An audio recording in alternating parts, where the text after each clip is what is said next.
Hi everyone, I'm Melissa Bryden, a CPA from Virtual Heights Accounting, and today I want to walk you through how RRSP contributions work and how you can manage them effectively in your payroll system. This video is for you if you're an employer or payroll administrator or owner-manager of a small or medium-sized business. This is where you can learn about RRSPs, employer and employee contributions. So we are going to cover a few basics here. First things first, what is an RRSP? Well, an RRSP stands for a Registered Retirement Savings Plan. It's a popular retirement savings vehicle in Canada. It offers taxable benefits to both employees and employers. Employees can contribute to their RRSPs and deduct those contributions from their taxable income, which will reduce the amount of taxes they pay while saving for retirement. Always a good thing to do. They do not pay taxes on it now, and instead you essentially pay taxes on it later when you remove it from the RRSP plan. So theoretically, kind of later in life when you're in lower earning years. And employers can also offer RRSP matching or contributions as part of a kind of a benefits package. So if you're an owner manager, you can also do this via the company.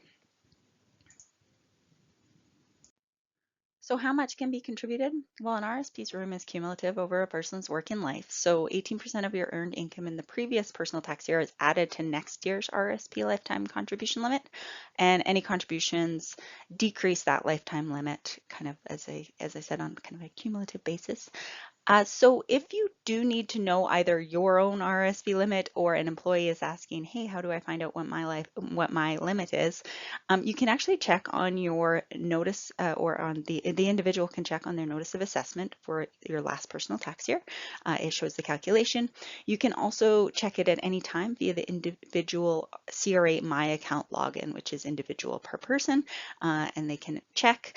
And just kind of a note, if you are looking at a group RSP provider option for completing these contributions, they likely will require, if not the notice of assessment, they will likely ask you your limit because you do not want to over contribute because there are a lot of penalties around over contribution. There are generally two types of RSP contributions you need to be aware of because they're treated differently.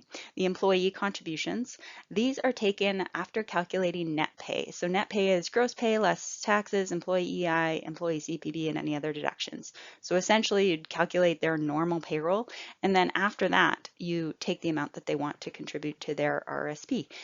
The reason is that it's considered a contribution from them for using their after-tax income. They then get a deduction on that when they file their personal taxes. Okay, so it is kind of taken out of their net pay. They're contributing it out of their own kind of pocketbook.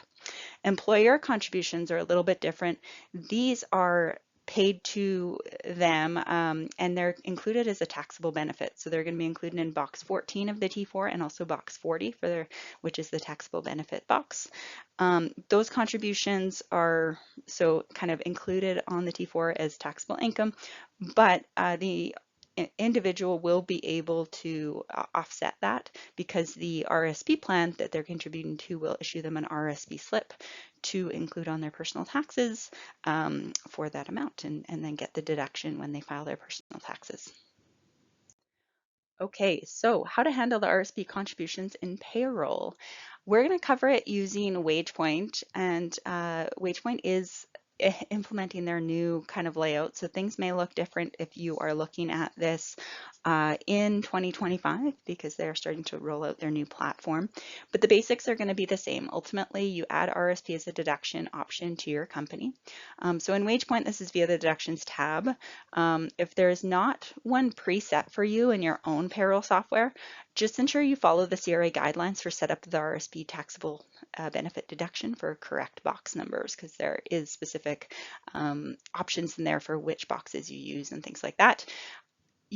In general, this is obviously a pretty popular deduction, so most payroll software should have this as a standard kind of deduction setup. So hopefully you do not have to actually input those values. Hopefully they can be kind of already preset for you. Once you've added the deductions to the kind of company tab so that you're able to add it on an individual employee level, you can essentially add any amount you want. So this could be a per paycheck amount, or one-time contributions. It depends. If you're an owner manager and say you have a extra $10,000 sitting in the business and you want to clear that out, you could do it as a one-time contribution. I do want to be very clear here that when we're doing this in our payroll systems, this is not making the payment to your RSP investment plan.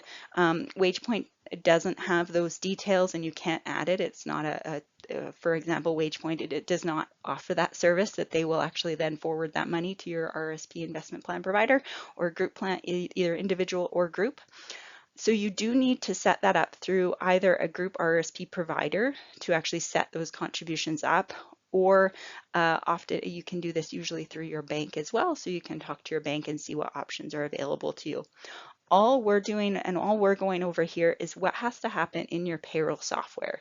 So these are ensuring the correct tax is applied to those contributions and that you're reporting correctly on your T4s, but not actually sending the money to the RSPs. That has to happen separately, and obviously they have to match these amounts, because generally what you're doing there will then needs to get reported, or it does need to get reported in your payroll software.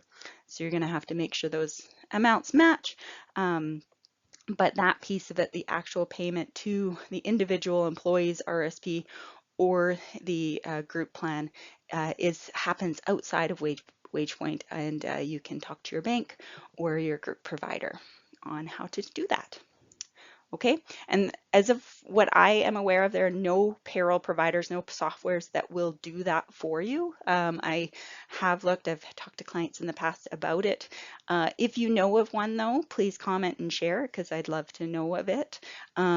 Generally the payroll providers, especially the payroll providers that focus on small and medium-sized businesses, do not have additional functionality beyond the payroll services. Okay. So now that we've added it to the company's deduction tab, let's give an example of actually adding it to an employee. So say you've set up with a group RSP provider for your employee to contribute $200, and you have offered to match their $200 with $200 of yourself, or from the company. Okay, so in Wagepoint, you would set this up under the employee's individual. You go into the employee, you set up the deduction, and use the deduction type code that we have set up for RSP. The employee is paying $200. It's every paycheck, and the employer is doing $200 every paycheck. You can also do this as a percentage, depending. Again, just make sure that whatever the percentage that you're putting in here is matching to what the RSP provider is, what is actually leaving the bank accounts. And the only other thing to watch here is, for example, if you're doing an every pay, which maybe is bi-weekly, you do have to watch if the RSP contribution provider, I have seen ones where they only do a monthly withdrawal, and so you're just going to have to watch that.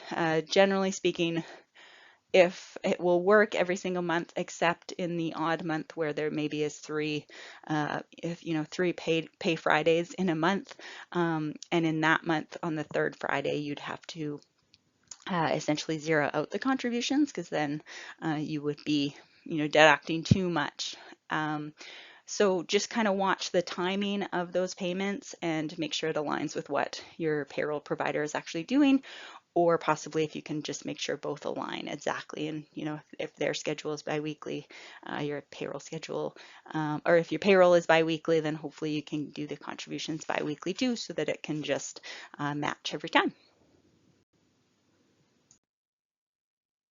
So that is your intro to RSP employer and employee contributions. If you have any questions, be sure to reach out or comment on the videos. We're here to help. Just a reminder, this is a very general intro. I've kept it kind of brief. Obviously, there's a lot more complications. If you do have questions specific to taxable benefits and box numbers and things like that, I do encourage you also to look at the CRA taxable benefits guide. It will walk you through which box numbers to use to set up those deductions. But if you do have any general questions, for sure comment.